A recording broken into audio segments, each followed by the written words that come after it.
अगर आपको ओएसएमएफ की परेशानी और आप इलाज करवा रहे हैं तो ये एपिसोड आपके लिए है। नमस्कार, मेरा नाम है डॉक्टर रुद्रमन और मैं हूं आपका जानकार दंतकार। और आज हम बात करेंगे ओएसएमएफ के इलाज से रिलेटेड कुछ बातों के बारे में। तो शुरू करें।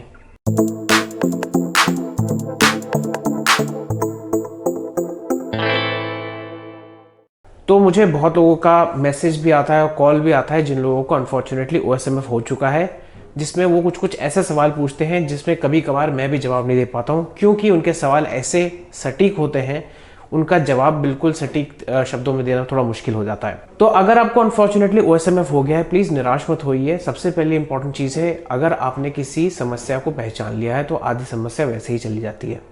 मैं आपको समझाना चाहता हूँ, सबसे इंपॉर्टेंट चीज़ ओएसएमएफ के लिए है कि अगर उसकी डायग्नोसिस सबसे जल्दी हो जाए तो उतने अच्छा होगा। और दूसरी बात, जो आप हैबिट जिसको आप यूज़ कर रहे हैं, जैसे कि टोबैको हुआ, खैनी हुआ, जर्दा हुआ, गुटखा हुआ, जो भी हुआ, उस चीज़ को, उस आदत को आपको बिल्कुल बंद करना है। बहुत सारे पेशेंट्स होते हैं जो मानसिक तनाव के लिए जो है, या उनके अगर नाइट शिफ्ट की नौकरी होती है जिसकी वजह से वो तंबाकू का इस्तेमाल करते हैं, और उसके बाद थोड़े दिन बाद जो है उनको जो है सालों बाद जो है ओएसएमएफ हो जाता है, और उसके बाद वो परेशानी से फ़ोन करते हैं। उनको लगता है, उनको बर्निंग सेंसेशन होती है, अंदर जो है सफ़ेदी आ जाती है, मुंह नहीं खुलता है। तो कुछ सवाल जो है मेरे, जो बहुत जो है बार बार मुझे लोग पूछे जा रहे हैं और मैंने उसके बारे में रिसर्च भी की है। तो एक दहकता सवाल लोग मुझसे पूछते हैं कि मुझे ओएसएमएफ हो गया है, मैं इसको ठीक कैसे करूं और क्या मैं ठीक हो जाऊंगा? नहीं, ये थोड़ा सवाल मुश्किल है जवाब देने का, क्योंकि अगर आप देखें कि ओएसएमएफ जनरली इरिवर्सिबल होता है, लेकिन इसकी एक सिल्वर लाइनिंग ये है कि हम आपके जो है सिम्टम्स को कंट्रोल कर सकते हैं और इसके आगे जो है इसको ना बढ़ने दें, उसका हम जो है समाधान निकाल सकते हैं। अगर जैसे हम बात करें ओएसएमएफ की बात करें, तो आपका जो है अगर मुंह नहीं खुलता है तो उसके लिए एक्सरसाइजेस हैं। अगर बर्निंग सेंसेशन है तो उसके लिए आपके पास जो है डिफरेंट टाइप की जो है आपकी दवाइयाँ हैं जो आप खा सकते हैं। मैं दवाइयाँ जनरली आपको ओवर द कॉल या व्हाट्सएप पे नहीं देता, बिकॉज उसके लिए मुझे आपको जो है परामर्श करने के लिए व्यक्तिगत तरीके से देखना होता है। तो अगर आपको लगता है कि आपको अपने आप को दिखवाना है तो डेफिनेटली एक वीडियो कॉल करके कंसल्टेशन कर सकते हैं। दूसरी चीज़, आप कहीं डॉक्टर के पास जाइए प्लीज़। अगर आप सोच रहे हैं कि किसी प्राइवेट प्रैक्टिशनर या आप किसी छोटे शहर में हैं और आप किसी रेगुलर डेंटिस्ट के पास जाएंगे, तो हो सकता है वो आपको कुछ दवाई लिख दे और उसका हो सकता है आपको समाधान न मिले।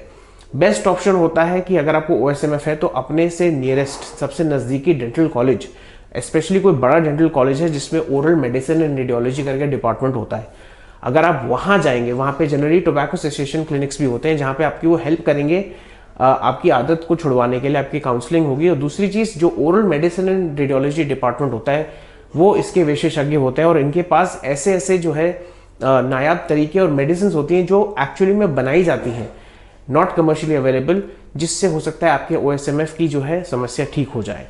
दूसरा सवाल जो मुझे मिलता है कि मेरा ओएसएमएफ का कैंसर में जो है ये तब्दील ना हो जाए।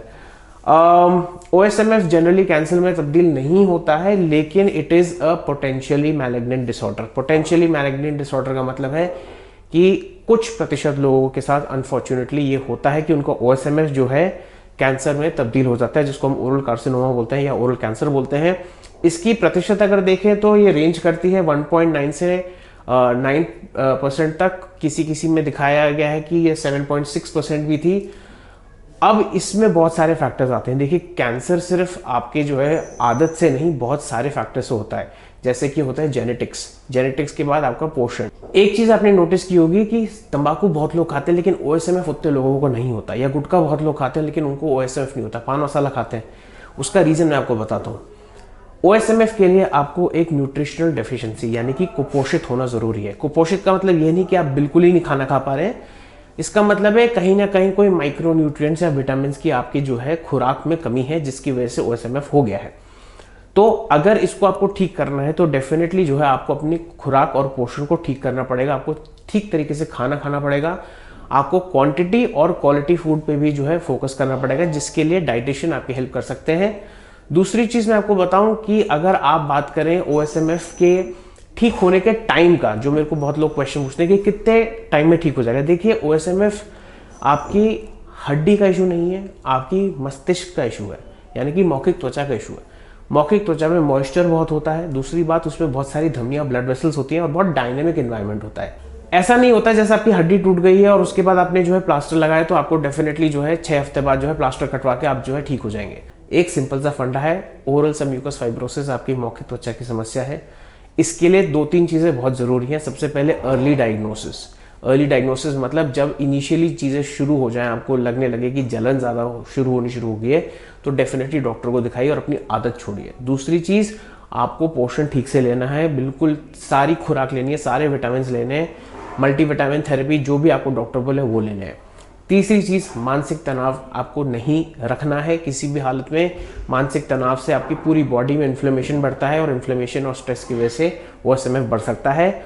और चौथी चीज़, अगर आपको कोई भी मेडिकल कंडीशन है, यानी कि कोई आपको लंग डिजीज़ है, स्टमक की डिजीज़ है, कोई भी शुगर की प्रॉब्लम है, BP की प्रॉब्लम है, अस्थमा है, ऐसा कुछ भी है जो आपको लाइफस्टाइल डिजीज़ है, अंडरलाइन डिजीज़ को आपको मेडिकली ठीक करवाना ज़रूरी है। तो जनरली हम क्या करते हैं कि डेंटिस्ट जो है साथ में एक नोट लेके हम आपके प्राइमरी केयर फिजिशियन, जिसको PCP बोलते हैं, जो प्राइमरी केयर फैसिलिटी में होता है, उस डॉक्टर को हम बताते हैं। क्योंकि हो सकता है अगर आप नॉर्मल डॉक्टर के पास जाएंगे, यानी कि अगर आप MBBS MD डॉक्टर के पास जाएंगे, हो सकता है वो मौखिक चीज़ को ज़्यादा देख ना पाए और वो उसको चाहे वो भाप ज़रूर ले कि OSMF है, लेकिन उसकी ग्रेडिंग, उसका क्या ट्रीटमेंट है वो हो सकता है ना बता पाए, क्योंकि वो उनका एक्सपर्टीज नहीं है। वहाँ पे मौखिक त्वचा में जनरली डेंटिस्ट लोग कारगर रहते हैं।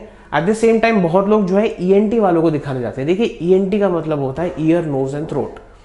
थ्रोट मतलब हलक। हालांकि हलक का जो है इन्वॉल्वमेंट होता है OSMF में, लेकिन मोस्टली डेंटिस्ट और स्पेशली उसमें भी एक ब्रांच होती है oral medicine and radiology. In specialist को जब आप दिखाएंगे तो डेफिनेटली इनके पास कुछ ना कुछ समाधान निकलेगा। और सबसे इंपॉर्टेंट चीज़ है, आपको अपनी आदत छोड़नी है और अर्ली डायग्नोसिस करना है।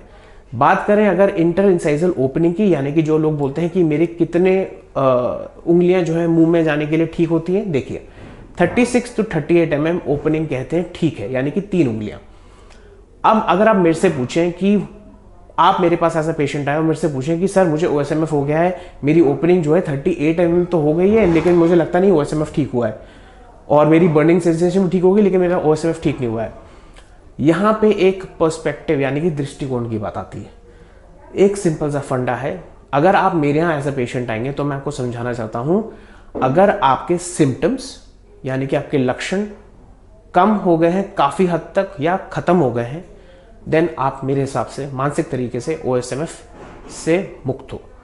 आप खाना ठीक से खा पा रहे हो क्योंकि आपका मुंह ठीक से खुल रहा है, तो आप OSMF से मुक्त हो। इस चीज़ की कोई भी पेपर पे या स्टैम्प पेपर पे गारंटी नहीं होती कि कितने दिन में OSMF ठीक होता है, कितना OSMF ठीक होता है, कितने प्रतिशत बचा रहता है, कितने प्रतिशत खत्म हो जाता है। ये सब चीज़ें मानसिक चीज़ें हैं जो आपकी क्वालिटी ऑफ लाइफ पे डिपेंड करेंगी। यानी कि आप खाना खा पा रहे हो, मिर्ची टॉलरेट कर पा रहे हो, तेज़ खाना, तला हुआ खाना इंजॉय कर पा रहे हो, और खाने को ठीक से चबाने के लिए मुंह खोल पा रहे हो। ये सबसे इंपॉर्टेंट चीज़ है। अगर ये हो गई और आपने आदत छोड़ दी है तो डेफिनेटली आपका एक तरीके से OSMF रुक गया है। मैं ये चीज़ बताना चाहता हूँ क्योंकि OSMF में कभी ये बोला नहीं जाता कि OSMF ठीक हो गया अनटिल अनलेस कि वो इनिशियल स्टेजेस में हो। लेकिन इससे निराश नहीं होना है। मैं आपको ये बार बार समझाना चाहता हूँ क्योंकि मेरे पास पेशेंट्स का जो फ़ोन आता है वो बेचारे हताश रहते हैं कि मुझे OSMF हो गया, मुझे कैंसर हो जाएगा। नहीं, प्लीज़ आप कंक्लूजन पे जो है जंप मत करिए। और इसका एक सिंपल सा फंडा है, जो आपके डॉक्टर ने निर्देश दिए हैं उससे अगर फ़ायदा हो रहा है तो वो करिए, और रेगुलर फॉलोअप पे यानी कि 3 से 6 महीने पे अपने डॉक्टर को बार बार दिखाते रहिए। 3 महीने यानी कि 90 दिन में डॉक्टर को दिखाना इतना मुश्किल नहीं है, और आजकल जो है ऑनलाइन का भी ज़माना आ गया जिससे आप टेली कंसल्टेशन कर सकते हैं। तो ये था आज का एपिसोड। मुझे आशा है कि आपके जो है सारे जो सवाल हैं और जितनी भी आपकी जिज्ञासा है उस पर जो है थोड़ी सी जो है रोशनी डाली होगी। बस मेरा दृष्टिकोण यही है कि अगर आपको स्वस्थ महसूस होने लगा है तो एक तरीके से आप भी स्वस्थ हो गए हैं, क्योंकि उस चीज़ के बारे में बार बार सोचने का कोई फ़ायदा नहीं है जिससे आपको मानसिक तनाव हो। तो ये था आज का एपिसोड। लाइक करिए, शेयर करिए, सब्सक्राइब करिए और बेल आइकन को ज़रूर क्लिक करिए ताकि आपको इंपॉर्टेंट अपडेट्स मिले। आज के लिए इतना ही। नमस्ते।